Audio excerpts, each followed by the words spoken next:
Saudara-saudara, saya mau kasih tahu gereja bejat Indonesia itu, saudara-saudara, apa-apa duit persepuluhan sudah pasti, yaitu dikejar-kejar loh Anda sama persepuluhan.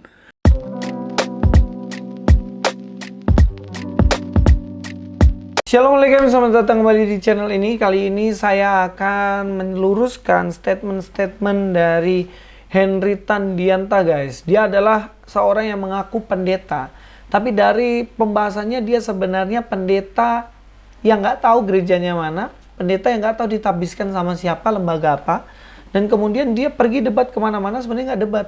Pemikirannya itu anes.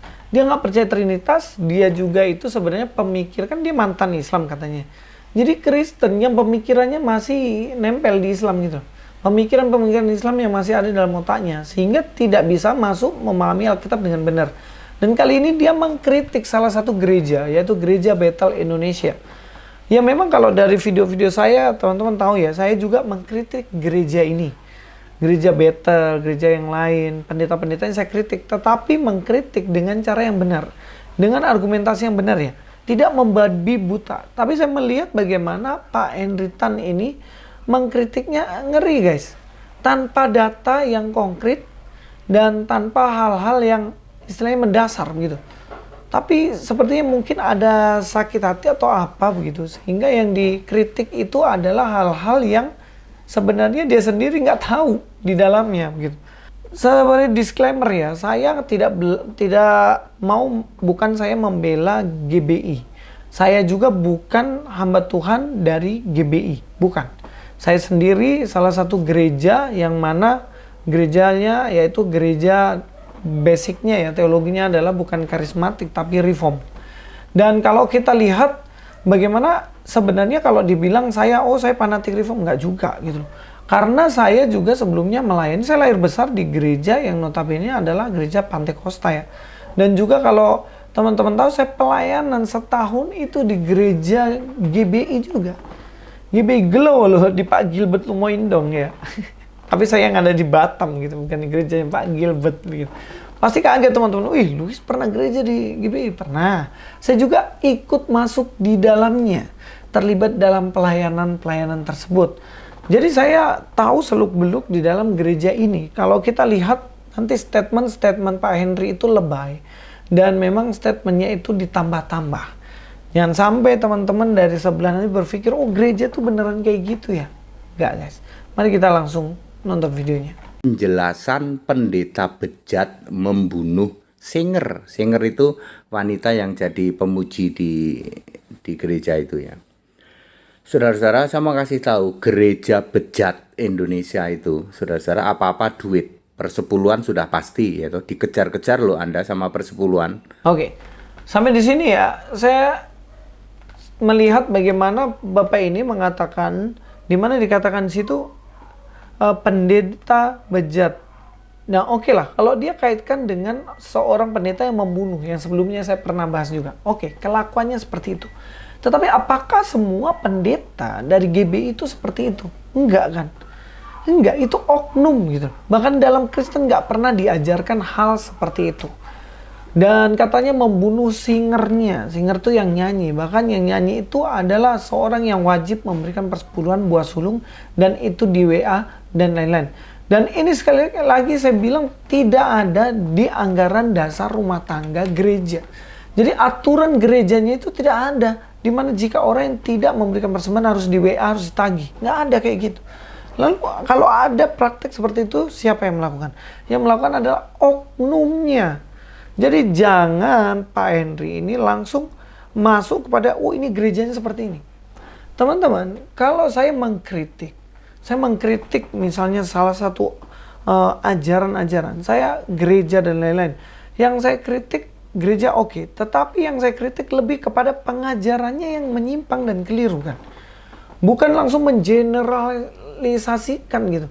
Begitu satu oknum melakukan ajaran yang keliru semacam ini, kemudian oh berarti gerejanya semua begini. Enggak, itu keliru juga. Jangan salah, ada gereja-gereja GBI di mana pendeta-pendetanya dalamnya Injili. Bahkan pendetanya dalamnya reform.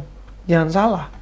Jadi tidak semua orang-orang yang ada di dalamnya itu mereka memiliki ajaran yang seperti itu. Dikatakan, oh ditagih dan lain-lain. Enggak. Kalau pendeta mata duitan ya bisa jadi kayak gitu. Tapi tidak semua. Bapak saya di gereja karismatik. Enggak gitu loh. Jadi jangan asal ngomong, Pak Henry.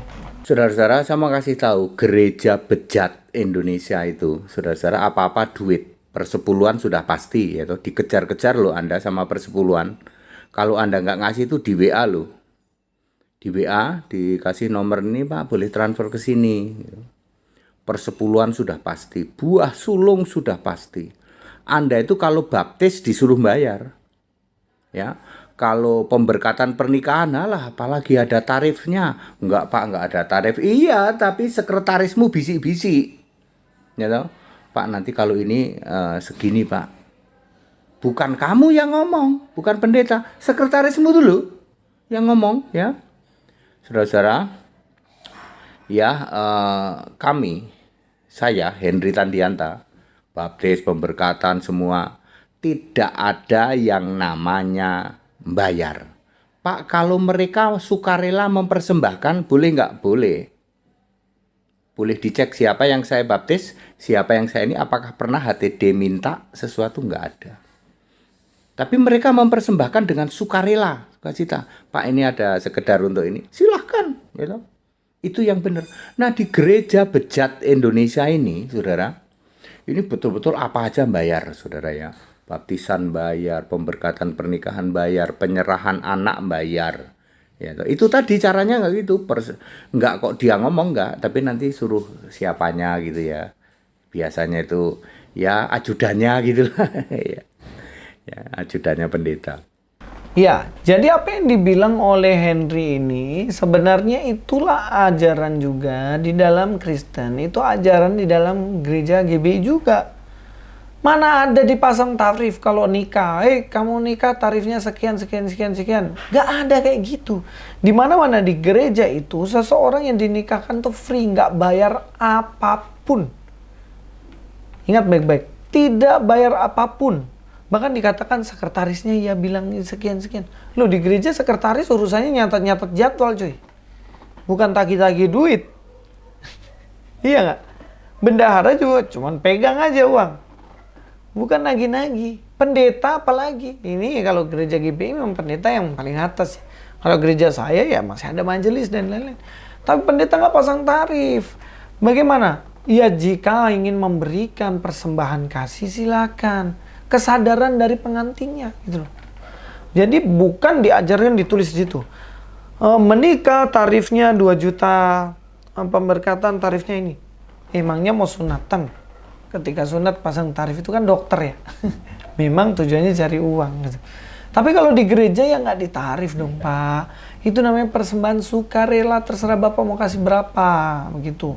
Jadi jangan seakan-akan, oh gereja saya begini, gereja saya paling baik, nggak pasang tarif dan lain-lain. Kemudian bilang, oh gereja ini pasang tarif dan lain-lain. Nggak gitu Pak. Jangan memasangkan stigma kepada gereja tertentu semacam ini. Nah, kalau ada kedapan roh seperti ini, jelas itu oknumnya yang begitu. Sama kayak Polri misalnya, kepolisian. Polisian standar kerjanya nggak boleh gitu. Tapi kenapa bisa ada pungli dan lain-lain? Ya itu oknumnya yang melakukan pungli. Dan dia wajib untuk dihukum juga gitu kan. Terus belum persembahan. Ya. Persembahan itu kantongnya itu bisa beredar 3 kali saudara ya. 3 kali. Padahal contoh Alkitab apa? Kotak persembahannya diem, orangnya yang datang. Ya, sukarela. Nah ini itu kantongnya beredar, malah pakai EDC segala itu. Pokoknya ini mata duitan, namanya juga gereja bejat. Nah, bagaimana Pak menjelaskan seorang pendeta sampai membunuh penarinya atau singernya atau mungkin juga song leadernya? Begini Bapak Ibu Saudara, mereka itu punya kebijakan ya. Kalau kamu mau tampil sebagai grup penyanyi di depan, ya toh, pemain musik, ya toh, itu juga harus rajin persepuluhan.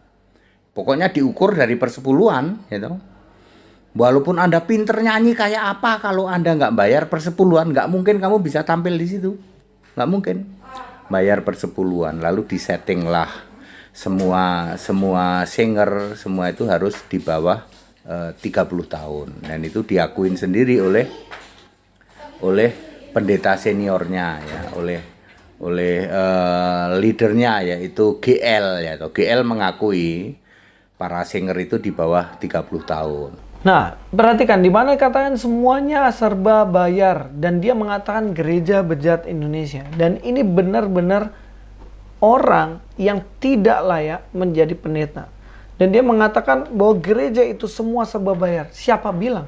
Anda tidak tahu bagaimana mereka memberikan pelayanan kesehatan gratis, mensponsori orang-orang sekolah dengan free dan gratis dari uang gerejanya. Jadi jangan mengkritik itu, bagaimana gereja dikritik dalam arti gereja mata duitan, jika anggaran dasarnya rumah tangga nggak kayak gitu.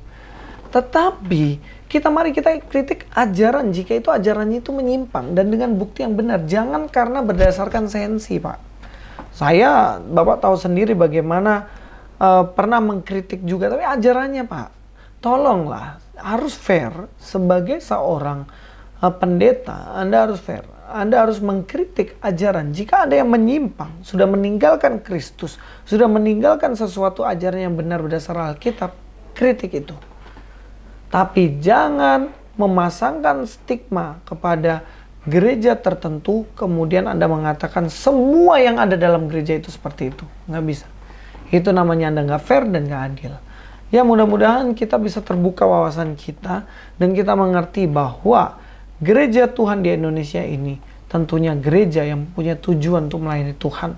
Dan kita doakan untuk oknum-oknum menyimpang yang ada di dalamnya, supaya mereka bertobat. Sampai ketemu di video selanjutnya. Nulis Prasetyo sini. God be with you all.